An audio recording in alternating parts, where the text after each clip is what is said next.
Our Hiligaynon word for the day is daan.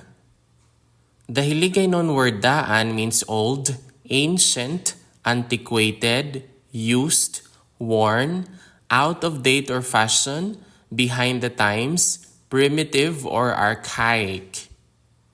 Here are the example sentences for the Hiligaynon word daan. Daan na ining balay. This is an old house. Daan na ining balay. Ginhambal ko ini sa imo nga daan. I told you this before or long ago.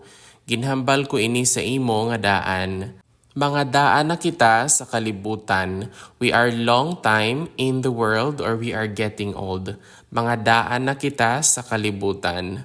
Ang daan nga katipan. The old law or testament. Ang daan nga katipan. Sa wala pa nga daan, beforehand or before it happened or come about, ...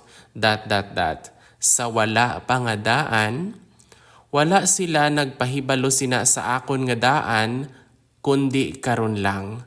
They did not tell me about that before, but only now. Wala sila nagpahibalo sina sa akon nga daan, kundi karon lang.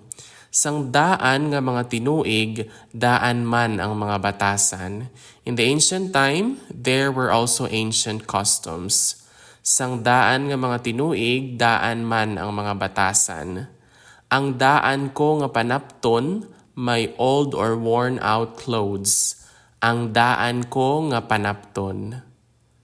And that is all about our Hiligaynon word for the day, daan. Madamo gid nga salamat. Thank you very much and see you in the next one. Bye!